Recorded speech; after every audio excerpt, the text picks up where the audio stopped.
ശ്രീ രമേശ് ചെന്നിത്തലയെ നമുക്ക് സല്യൂട്ട് ചെയ്യാതെ മുന്നോട്ട് പോകാൻ സാധിക്കില്ല.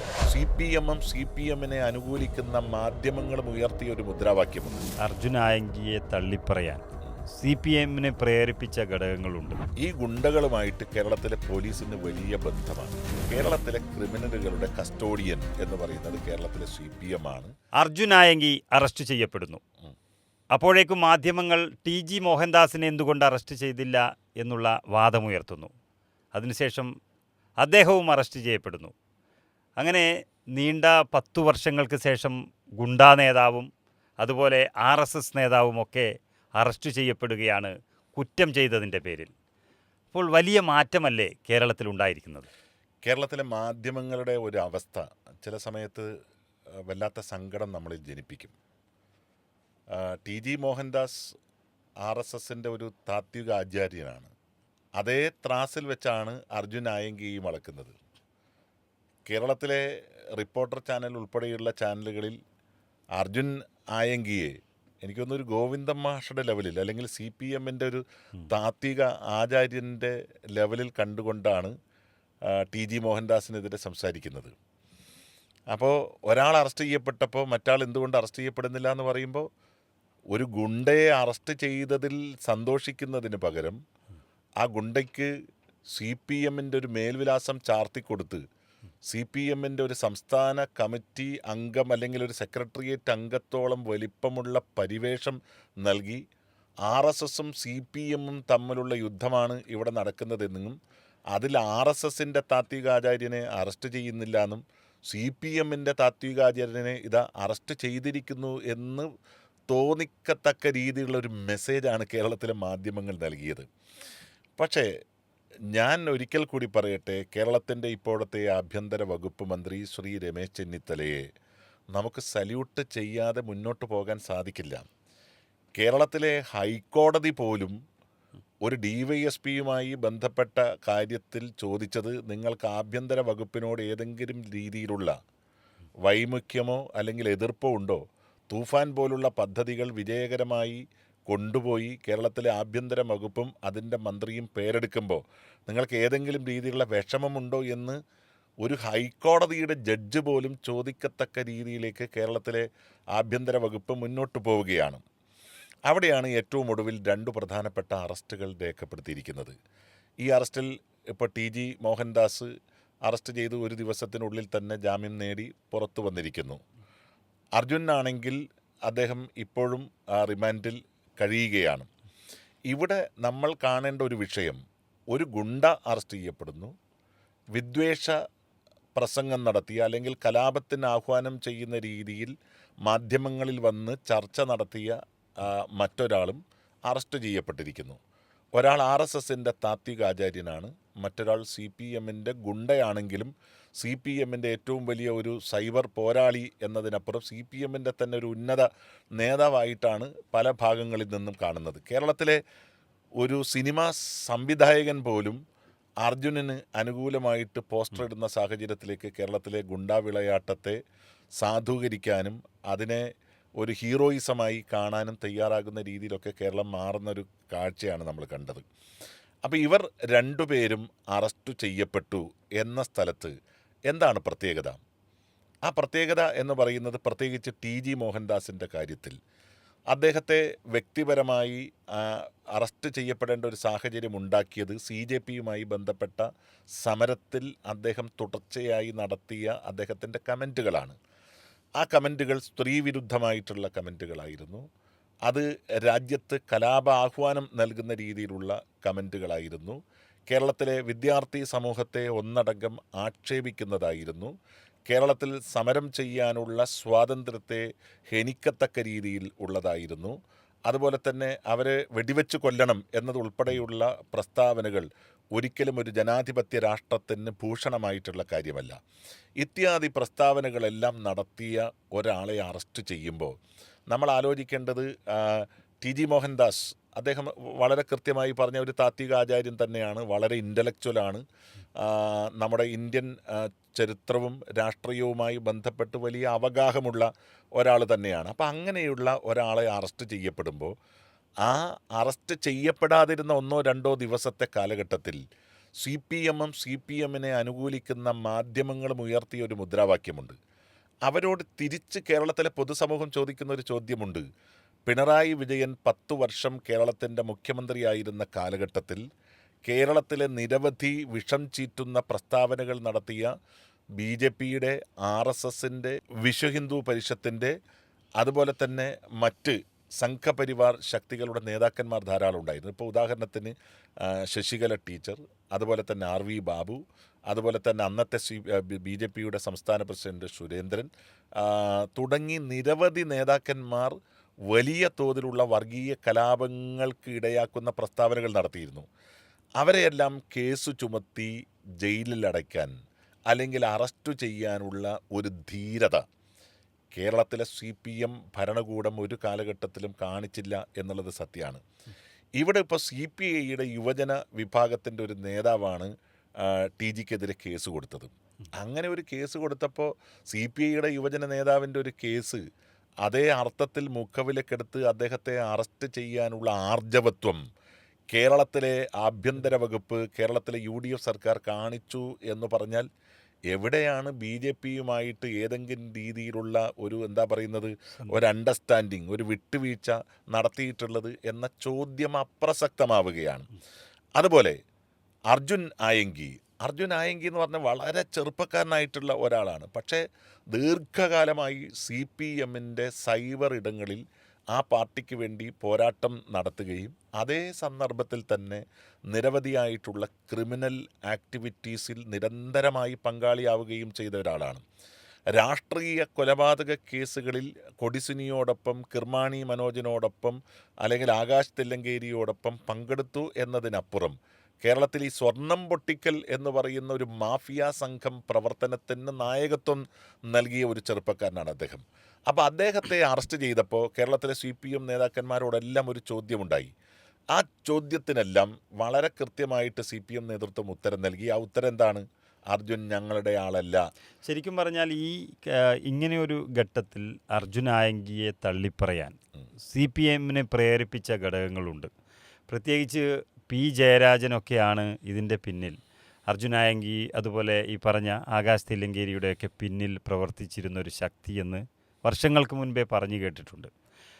അപ്പോൾ പെട്ടെന്ന് ഈ ആകാശ് തില്ലങ്കേരിയൊക്കെ അല്ലെങ്കിൽ അർജുൻ ആയങ്കിയൊക്കെ തള്ളിപ്പറയുമ്പോൾ CPM യഥാർത്ഥത്തിൽ ഉദ്ദേശിച്ചത് എന്താണ്? CPMനകത്ത് നാളുകളായി നിലനിൽക്കുന്ന ഒരു സംഘർഷഭരിതമായിട്ടുള്ള ഗ്രൂപ്പ് സമവാക്യമുണ്ട്. അത് ഇപ്പോൾ വളരെ പകൽ പോലെ പച്ചയായി പുറത്തു വന്നിട്ടുള്ളൊരു കാര്യമാണ്.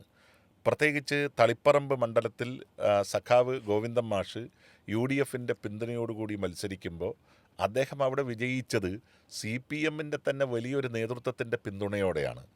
ആ പിന്തുണ എങ്ങനെ ഉണ്ടാകുന്നു എന്ന് ചോദിച്ചാൽ അത് കണ്ണൂർ ജില്ലാ സെക്രട്ടറി രാകേഷിനെതിരെ, സംസ്ഥാന CPM സെക്രട്ടറി ഗോവിന്ദൻ മാഷക്കെതിരെ, പിണറായി വിജയനെതിരെയുള്ള ഒരു പ്രത്യേക അച്ചുതണ്ടാണ് അവിടെ പ്രവർത്തിച്ചത്. ആ അച്ചുതണ്ടിൻ്റെ പിന്നിൽ ഇൻഡയറക്റ്റായി പിന്തുണ നൽകിയവരുടെ കൂട്ടത്തിൽ ജയരാജന്മാരെല്ലാവരും ഉണ്ടായിരുന്നു എന്നുള്ളത് സത്യമാണ്.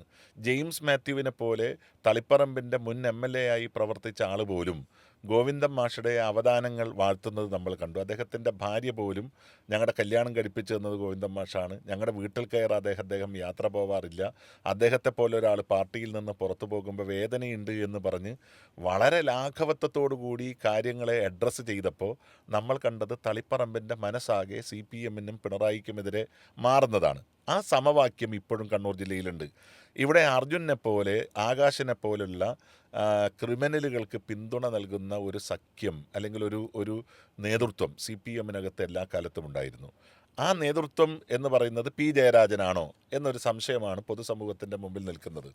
ആ ജയരാജനെ ഒറ്റപ്പെടുത്തുക, ഇത്തരം ക്രിമിനലുകൾ അകത്താകുന്നതോടുകൂടി ജയരാജൻ കൂടുതൽ ദുർബലനാകും എന്നൊരു ചിന്ത അവിടെയുണ്ട്. അതുകൊണ്ടാണ് ഒറ്റയടിക്ക് EP ജയരാജനും അതുപോലെ തന്നെ MB ജയരാജനും വന്നിട്ട് ആകാശിന് എതിരെ അതുപോലെ തന്നെ നമ്മുടെ അർജുനെതിരെ സംസാരിക്കുന്നത്. പിണറായി വിജയൻ നേരിട്ട് അർജുൻ ആയങ്കിയുടെ പേരൊക്കെ പറഞ്ഞിട്ട് ഇയാൾ ആരാണ്, ഞങ്ങളുടെ സംഘടനയുടെ ആളല്ല, നിങ്ങൾ അറസ്റ്റ് ചെയ്തോളൂ എന്നൊക്കെ പറയുന്ന രീതിയിലേക്ക് പ്രസ്താവന നടത്തുന്നത്. അപ്പോൾ നമ്മൾ അറിയേണ്ട ഒരു കാര്യമുണ്ട്.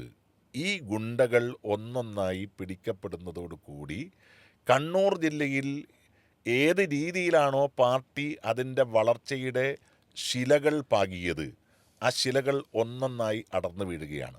CPM ഭീകരവാദ രാഷ്ട്രീയത്തിൻ്റെ ഒരു പാർശ്വശക്തിയെപ്പോലെയാണ് കണ്ണൂർ ജില്ലയിൽ പ്രവർത്തിച്ചിട്ടുള്ളത്. ആരെയും ഭീഷണിപ്പെടുത്തുക, ഒരു ചെറിയ വീട് നിർമ്മിക്കുന്ന കാര്യത്തിൽ പോലും CPMൻ്റെ തിട്ടൂരം അവിടെ നിലനിന്നിട്ടുണ്ട്.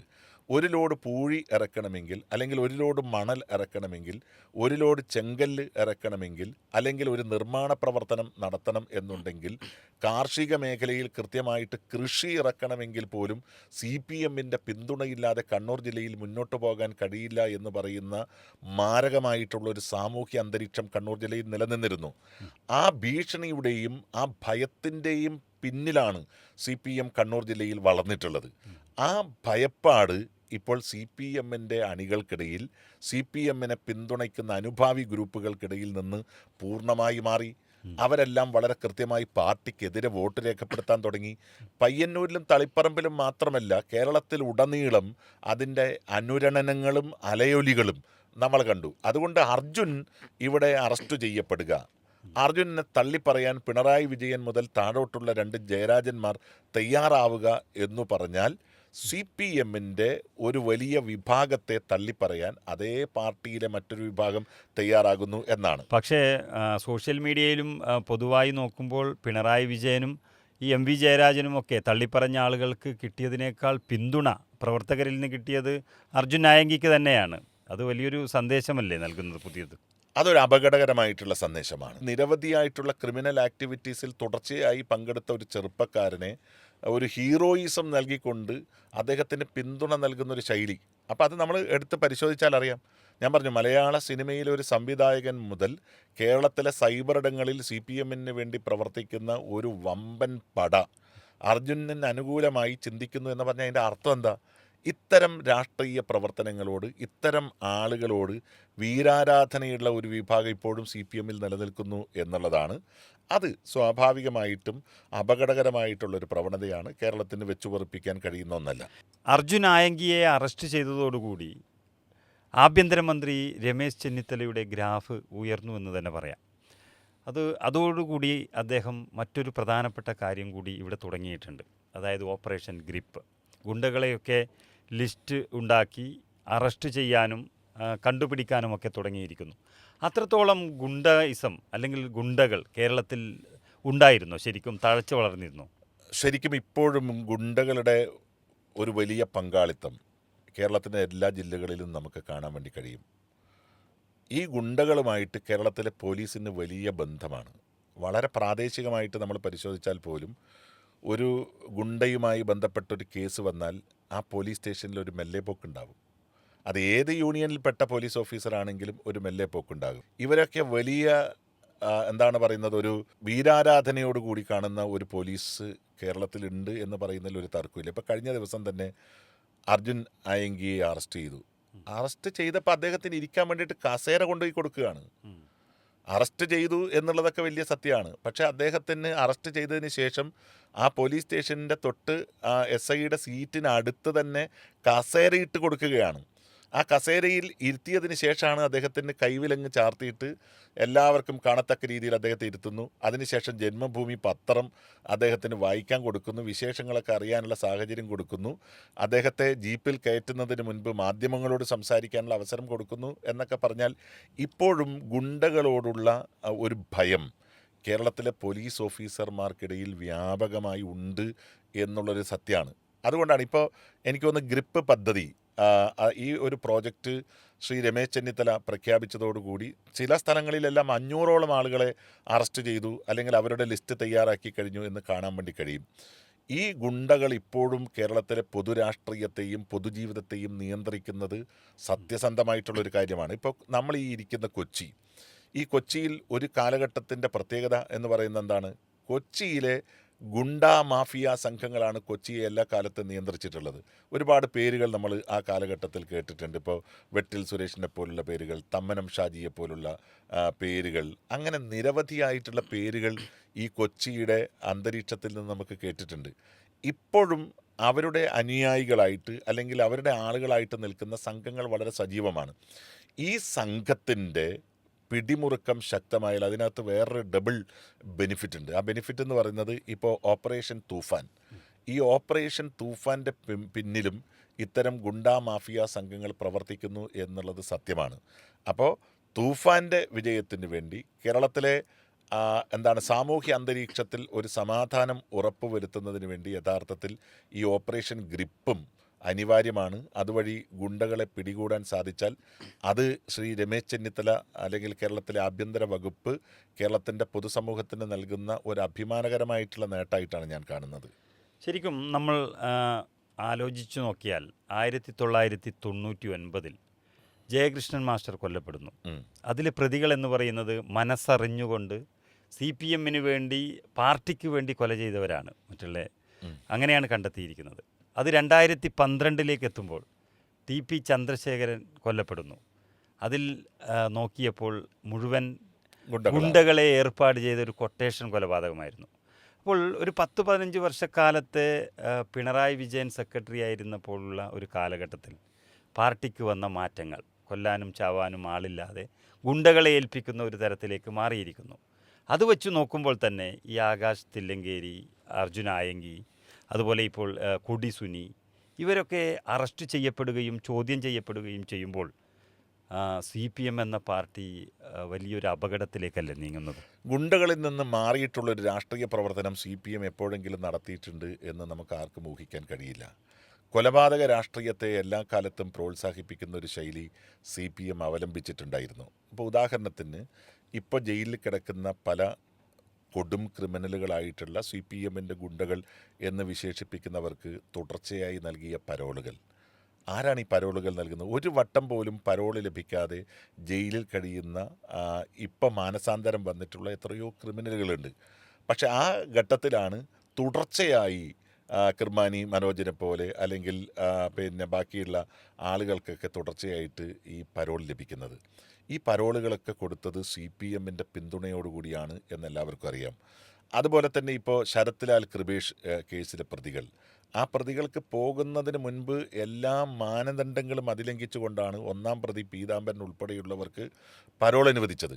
ആ പരോൾ അനുവദിക്കപ്പെട്ടു എന്ന് മാത്രമല്ല, അവർക്ക് ബേക്കൽ പോലീസ് സ്റ്റേഷൻ്റെ പരിധിയിൽ വരാൻ പാടില്ല എന്നുള്ളത് പോലും ധിക്കരിച്ചുകൊണ്ടുള്ള ഒരു പരോളാണ് അത്തരം ആളുകൾക്ക് നൽകിയത്.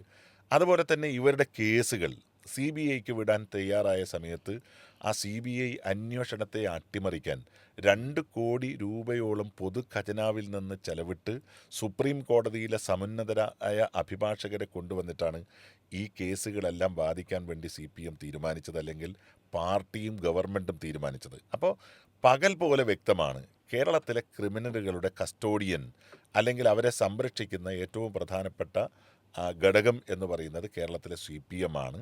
ആ ഗുണ്ടകളുടെ പിൻബലത്തിലാണ് ഇപ്പോൾ പയ്യന്നൂരിൽ ഇപ്പോൾ കുഞ്ഞികൃഷ്ണൻ ഇപ്പോൾ അടുത്ത കാലത്ത് നടത്തുന്ന ചില പ്രസ്താവനകളൊക്കെ കേട്ടാൽ അദ്ദേഹത്തിൻ്റെ സൗന്ദര്യം കൊണ്ടാണ് അദ്ദേഹം വിജയിച്ചത് എന്ന് നമുക്ക് തോന്നും. അത് ഞാൻ UDF-ൻ്റെ വോട്ട് കൊണ്ട് മാത്രമല്ല. കുഞ്ഞികൃഷ്ണൻ മനസ്സിലാക്കേണ്ടത്, ശ്രീ രാജ്മോഹൻ ഉണ്ണിത്താൻ MP ആയി മത്സരിക്കുന്ന ഘട്ടത്തിൽ 13,000 വോട്ടിൻ്റെ വ്യത്യാസം മാത്രമേ പയ്യന്നൂർ മണ്ഡലത്തിൽ ഉണ്ടായുള്ളൂ. ആ 13,000 വോട്ടിൻ്റെ ഭൂരിപക്ഷ അല്ലെങ്കിൽ കുറവിൽ നിന്നാണ് പിന്നീട് നമ്മൾ ജയിക്കുന്നത്. UDF ജയിച്ചു. കുഞ്ഞികൃഷ്ണൻ എന്ന് പറഞ്ഞാലും ജയിച്ചത് UDF ആണ്. അപ്പോൾ ആ UDF ജയിക്കുന്ന ഒരു ഘട്ടത്തിലേക്ക് പയ്യന്നൂരിൻ്റെ രാഷ്ട്രീയം മാറുമ്പോൾ പയ്യന്നൂരിൻ്റെ ഓരോ ഗ്രാമവീഥികളിലും CPM-ൻ്റെ ഗുണ്ടാസംഘങ്ങൾ നിറഞ്ഞു നിന്നിരുന്നു എന്നുള്ളതൊരു വലിയ സത്യമാണ്. ആ ഗുണ്ടകൾക്ക് വലിയ പിന്തുണ നൽകിയത് കണ്ണൂർ ജില്ലാ CPM-ൻ്റെ നേതൃത്വമാണ്. ഇപ്പം നമുക്കറിയാം, CPM-ൻ്റെ സംസ്ഥാന സെക്രട്ടറി ഗോവിന്ദൻ മാഷ്, ആ ഗോവിന്ദൻ മാഷുടെ ഭാര്യ മുനിസിപ്പൽ ചെയർപേഴ്സണായി നിന്നിരുന്ന സ്ഥലത്താണ് അവിടെ ഒരു പ്രവാസിയായ മനുഷ്യൻ വന്നിട്ട് ഒരു ഓഡിറ്റോറിയം കെട്ടിയതിൻ്റെ പേരിൽ, അതിൻ്റെ ലൈസൻസ്, അതിൻ്റെ പ്രവർത്തനാനുമതി നൽകാത്തതിൻ്റെ പേരിൽ സാജൻ എന്ന് പറയുന്നൊരു ചെറുപ്പക്കാരൻ ആത്മഹത്യ ചെയ്യുന്നത്. ആ ആത്മഹത്യ ചെയ്ത മണ്ണിൽ ഒരു കോൺഗ്രസിൻ്റെ കൊടി ഉയർത്താൻ വേണ്ടി പോലും പറ്റില്ല. ഒരു ദിവസം കൊടി ഉയർത്തിയാൽ പിറ്റേ ദിവസം അത് വെട്ടിമാറ്റുന്ന ഒരു ശൈലി ഉണ്ടായിരുന്നു. അങ്ങനെയുള്ള പാർട്ടി ഗ്രാമങ്ങൾ സൃഷ്ടിച്ചെടുത്ത CPM-ൻ്റെ ഏറ്റവും വലിയ ബലം എന്ന് പറയുന്നത് ഇത്തരം ഗുണ്ടകളായിരുന്നു. ആ ഗുണ്ടകളെയാണ് ഇപ്പോൾ രമേശ് ചെന്നിത്തല അകത്താക്കിക്കൊണ്ടിരിക്കുന്നത്. അതുകൊണ്ട് ഞാൻ പറയുന്നത്, ഈ ഓപ്പറേഷൻ ഗ്രിപ്പ് എന്ന് പറയുന്നത് അത് ഗുണ്ടകളുടെ മുകളിലുള്ള ഒരു ഗ്രിപ്പ് മാത്രമല്ല, അത് സി പി എമ്മിൻ്റെ മുകളിലുള്ള ഒരു ഗ്രിപ്പാണ്. ഒരേ നാണയത്തിൻ്റെ രണ്ട് വശങ്ങൾ എന്നുള്ള രീതിയിൽ ഗുണ്ടകളെ അവസാനിപ്പിക്കുന്ന ഒരു ഘട്ടത്തിൽ സി പി എമ്മിൻ്റെ കൊലപാതക അക്രമ രാഷ്ട്രീയത്തെയും കൂടി അവസാനിപ്പിക്കാൻ ശ്രീ രമേശ് ചെന്നിത്തലയ്ക്ക് സാധിക്കുന്നു എന്നുള്ളതാണ്.